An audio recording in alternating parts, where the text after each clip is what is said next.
Teman-teman, ini ada yang lagi viral. Seorang gadis remaja mengkritik Pak Deddy Mulyadi, Gubernur Jawa Barat. Kenapa? Karena rumahnya itu digusur atau dibongkar.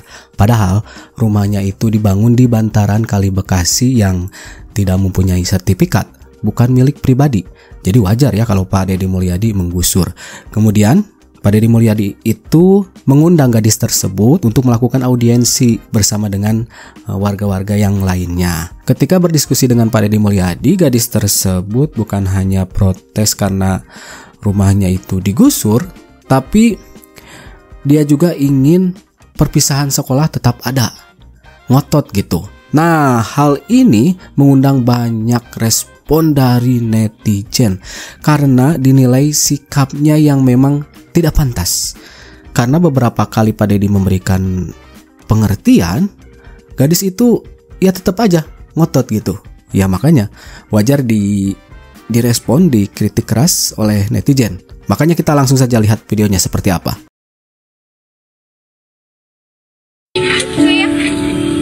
Katanya membangun, tapi dikorbanin rakyat kecil. Proyek-proyek ini tuh dihancurin, mulai dari larangan motor, sekolah tanpa wisuda, bahkan bendungannya bikin warga terusir dari rumahnya. Katanya untuk rakyat, tapi kenapa justru rakyat kecil dikorbanin? Kadang gua tuh mikir, apa ini beneran untuk kemajuan atau cuma sekedar validasi aja biar kelihatan beda, biar dicap hebat dari sebelum-sebelumnya. Gak semua orang tuh bisa teriak, jadi gue yang bersuara. Karena dia bukan berarti rela dan lo tuh bukan berarti ngelawan. Hari ini hari keempat rumah gue digusur. Jadi besok bisa jadi rumah kalian digusur. Lihat nih, dibungkus rapi sama pembangunan. Tapi keadilan kemana? Bayar nggak? Bayar. Oke, yang bayar siapa? Mama. Orang tua, Pak. Rumah aja nggak punya, bayar perpisahan. Gimana speak Nah ini up-nya? ngomongin perpisahan. Harusnya speak up-nya begini. Kritik gubernur karena gubernur membebani rakyat. Sekolah harus bayar iuran. Kritik gubernur karena membiarkan orang tua dibebani untuk pembayaran sekolah. Ini kritik gubernur karena gubernurnya melarang perpisahan. Bukan mengkritik, Pak, lebih tepatnya itu menurut saya itu kayak gitu tuh perlakuannya nggak adil, Pak. Nggak adilnya buat siapa? Kamu mau perpisahan? Buat adik saya sih. Ya udah perpisahan sendiri aja, nggak bawa sekolah. Kumpul-kumpul ya teman-teman, kita kumpul-kumpul, kita bikin perpisahan sendiri besok aja. Tapi jangan melibatkan sekolah. Karena kalau melibatkan sekolah, sekolah jadi mungut. Karena sekolah jadi mungut, kepala sekolahnya dibully, gurunya dibully, dianggap guru dan kepala sekolah nyari untung dari biaya perpisahan. Bener kan? Nah itu, ngasih pengertian Ya Pak kan? Deddy. Kamu aja bikin. Saya menjadi ketua panitia bikin acara perpisahan, gak akan ngelibatin sekolah, saya bikin acara sendiri. Kalau besok busnya terbalik, tanggung jawab sendiri. Kalau besok pada waktu perpisahan orang mabuk-mabukan, tanggung jawab sendiri. Kalau besok perpisahan ada tawuran, tanggung jawab sendiri, tidak bawa institusi. Terus kalau ada biaya perpisahan harus bayar berapa? Waktu itu sih sekitar 200, 1 juta doang, Pak. 1 juta doang. 1 juta doang itu kesannya gimana ya teman-teman? 1 juta itu menurut saya angka yang tinggi. Wah, harus nguras pikiran, keringat untuk mendapatkan 1 juta itu. Saya nggak usah bantu ya? Enggak gitu, Pak. Kan saya waktu dibikin video TikTok itu kan captionnya itu kan bukan untuk meminta kerohiman atau apapun. Saya itu cuma minta keadilan aja, Pak. Yang minta adil apa? Waktu digusur itu tuh nggak ada musyawarah, cuman ada satpol PP datang, Ya, cuman pertanyaan, Anda tinggal di tanah orang. Nah itu masalahnya. Tinggal di tanah orang lain harus bayar nggak sama yang punya tanah? bayar. Kalau saya balik nuntut, Pemdanya suruh minta tagihan, dihitung berapa tahun ke belakang bayar tiap tahun. Ya Bapak kan bisa lihat dulu latar belakang saya, misalnya saya miskin atau enggak, terus mampu bayar atau Oke, enggak. kamu miskin nggak? Iya, Miskin. saya mengakui. Kenapa miskin? Pengen hidup bergaya, sekolah harus ada perpisahan. Ya kan kamu miskin. Ya kan kamu merasa miskin. Kenapa orang miskin nggak prihatin? Gini Pak, mohon maaf ya Pak ya. saya bukannya menolak kebijakan Bapak. Saya Bukan kebijakan saya, itu kebijakan Bupati. Iya, maksudnya apapun itu saya mendukung. Cuman jangan dihapus Pak, nggak semuanya orang itu kan bisa terima. Terus kalau misalnya kayak wisuda dihapus, terus misalnya Bapak juga ngebalik minta pajak sama saya, padahal kan saya miskin. Apakah Bukan minta pajak, saya balik. Anda miskin, tapi jangan sok kaya.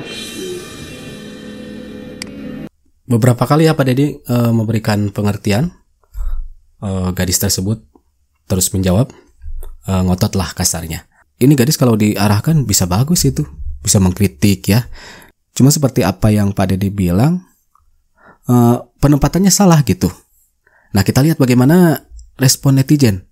kadang gua tuh mikir apa ini beneran Bermaksud tidak berempati. Maaf ya dek, bukan bermaksud tidak berempati. Apa kamu sudah tanya orang tua kamu, bangunan yang dibangun itu dari tanah siapa? Tanah milik pribadi, apakah tanah milik orang lain? Enggak ada yang salah dari rakyat kita bersuara. Tapi apa salahnya menyuarakan yang benar-benar haknya? Jangan menyuarakan yang bukan haknya. Kalau kamu pikir tindakan Bapak Gubernur kita hanya untuk memvalidasi karena ketegasannya untuk mendapatkan hati rakyat, kamu salah banget dek.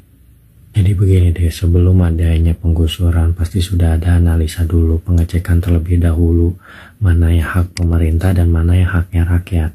Perlu dipahami juga, rakyat sekarang butuh pemimpin yang tegas. Coba misalkan Bapak Gubernur tidak tegas. Demi bangunan liar yang ada tempatin, ya banyak warga yang kesulitan, banyak warga yang kena musibah. Apa Ade nggak ngerasa egois? Ade boleh kok bernarasi, tapi lebih tepatnya tahu diri. Pertama kali ngelihat cewek dengan standar TikTok pertama kali di dunia ini. Gila-gila tadi itu anjir. Kepengen banget jalan-jalan bareng teman-teman lu ya. Ya elah. Pikmi, ketahuan, Pikmi. Kang Deddy kenapa nggak nampol? Saya sudah pengen ludahin Pak. Orang Indonesia nih lagi pada ngeluh Pak. Tolongin turunin harga beras Pak. Harga beras mahal banget. Saya orang susah nggak bisa makan. Aturan mah begitu. Study tour nggak pengen dihapus ya. Ya Allah ada orang begini ya. Tapi gue yakin banget sih anak-anak yang kayak gini tuh malah disayang banget sama orang tuanya. Kayak setiap pagi, nah yang cantik mau makan apa, mau minum apa, belum bobo. Padahal rumah nggak punya, duit nggak punya, tapi pengen gayanya hidupnya enak, gila. Study tour itu dari dulu emang harusnya nggak usah ada ya Cinderella. Itu cuma bikin orang tua lu susah doang. Mendingan abis dulu sekolah lu ajak teman-teman lu makan mie ayam, enak banget, itu udah bahagia banget, foto-foto dah. Ya Allah, Pak, ada orang begini ya. Hey! Aura-aura gaib. Lo nggak cocok nama lo aura cinta ya. Lo menebarkan kebencian. Pak Kade udah baik ya, ngasih santunan 10 jutanya lo ambil, tapi muka lo kayak nggak terima. Tahu nggak nak? Kenapa lo dilahirkan susah? Karena kalau lo kaya lo injek orang. Gue tahu maksud lo pengen menyuarakan ketidakadilan, tapi masalahnya bapak lo bangun rumah di bantaran Gebang sayang, di bantaran kali. Kalau ngejeblos, lo metong. Udah bener, dipindah. Dibenerin sama Pak KDM. Ingat ya nak, masih kecil belajar aja udah. Jangan nyolot-nyolot lu. Lo gak cocok aura cinta. Aura ani-ani. Coy. Orang ini nih. Aduh. Kalau dibilang gak boleh ada perpisahan, itu malah bagus masih SMA. Biar gak ada pride antara murid yang kaya sama yang miskin. Dijaga itu yang namanya kegengsiannya. Kalau rumah lu digusur, itu tanah pemerintah woi. Kalau lu lihat di tahun berapa gue lupa, itu daerahnya SBY waktu gubernur siapa gitu gue lupa, di Jakarta.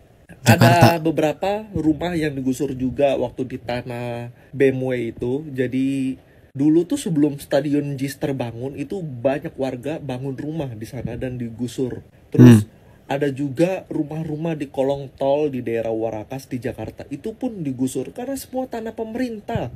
Lu tahu nggak? Masyarakat kita itu susah diatur. Nah, keturunannya seperti anak-anak ini. Gitu salah satunya, dan masih banyak lagi yang SDM mereka tuh sangat rendah. Kebetulan gue dari Jakarta terus gue pindah ke Jawa Barat sekarang, berarti Kang Deddy adalah gubernur gue. Jadi gue sangat mendukung apapun keputusannya Kang Deddy. Dia gubernur luar biasa untuk wilayah Jawa Barat. Terus kalau ada biaya perpisahan harus bayar berapa? Waktu itu sih sekitar 1 juta doang, Pak. 1 juta doang? Iya. 1 juta doang, 1 juta doang, 1 juta doang. Anak sekecil itu bilang 1 juta doang. Gua heran dah sama anak zaman sekarang. Ada ngegampangin uang 1 juta doang. 1 juta itu duit, bukan doang. Jadi ngapain sih harus ada perpisahan? Jujur ya, semasa gue SMA, gue juga ada perpisahan. Tapi efeknya sampai sekarang apa? Kagak ada sama sekali, kagak ada berkesan-kesannya. Yang paling berkesan itu ketika lo belajar selama 3 tahun. Bener kata Pak KDM. Udah dikasih solusi sama Kang Deddy Mulyadi. Kang Deddy Mulyadi itu nih ya, niatnya itu udah baik loh. Karena nggak semua orang mampu untuk membayar 1 juta doang gitu. Nah, itu anak-anak intinya. zaman sekarang tuh pada kemakan gengsi guys. Nih dalam ruangan itu Kang Deddy juga menanyakan ke siswa dan para orang tua siswa juga, setuju apa tidak kalau perpisahan itu ditiadakan. Respon orang-orang juga mau kok kalau misalkan ditiadakan, karena tidak semua orang mampu. Itu jangan mikirin diri sendiri dan ego sendiri. Banyak belajar ya Dek ya, banyak belajar di hidup ini. Ingat ya, 1 juta itu uang, bukan doang. Teman-teman juga tahu ya channel Pak Deddy Mulyadi. Ketika berdiskusi, Pak Deddy Mulyadi menanyakan kepada para orang tua siswa tentang perpisahan, setuju dihilangkan atau tidak. Para orang tua di sana tentunya pada setuju setelah dijelaskan atau diberi pengertian oleh Pak Deddy Mulyadi. Tahu gak kalian, kan kemarin tuh ada anak kecil yang mengkritik Kang Deddy Mulyadi mengenai tentang kebijakan melarang perpisahan, wisuda, dan juga study tour gitu kan. Nah, anak itu tadi diundang tuh ke Lembur Pakuan. Ketika Kang Deddy bertanya mengenai apa yang ia sampaikan, argumentasi yang kemarin dia naikkan ke sosmed, ke sosial medianya, itu terbantahkan semua. Terbantahkan oleh apa? Oleh fakta dan realitas. Ya, mengenai tentang wisuda. Kenapa memaksakan? Anda sendiri aja katanya gak punya rumah. Orang gak punya rumah itu harusnya prihatin. Aduh. Begitu ya Dek. Anda itu kalau misalkan mau mengkritik sesuatu kebijakan yang dikeluarkan oleh pemerintah, seharusnya Anda mempertimbangkan dulu gitu. Siapa kira-kira yang dirugikan itu? Apakah masyarakat secara luas atau segelintir orang saja? Semisalkan perpisahan, yang diuntungkan siapa? Ya kan? Anak-anak katanya punya momentum yang harus dirayakan. Ya, orang tuanya terbebani atau tidak? Kan gitu. Sedangkan Kang Deddy Mulyadi langsung bertanya sama masyarakat yang ikut datang ke Lembur Pakuan tadi mengenai perpisahan itu, yang membebani katanya Pak. Jadi begitu deh.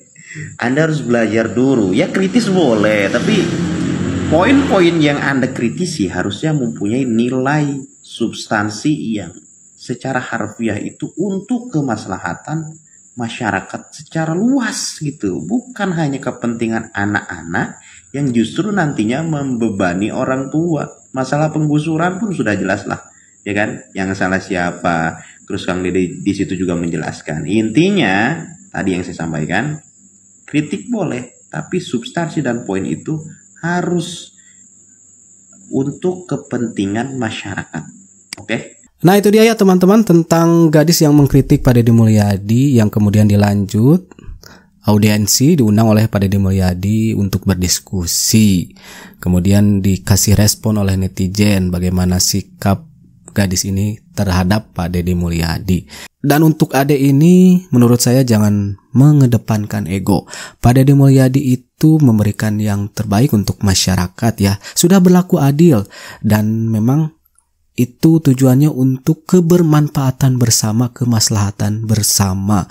Tadi beberapa kali dikasih pengertian oleh Pak Deddy Mulyadi yang memang sangat-sangat make sense sekali, tapi tetap ya gadis tersebut ngotot. Padahal warga-warga yang ikut di sana menyatakan setuju ketika perpisahan dihapuskan, acara wisuda sekolah dihapuskan. Oke, saya kira dicukupkan sekian informasinya. Nanti kita jumpa lagi di video-video selanjutnya. And that's it. Catch you later.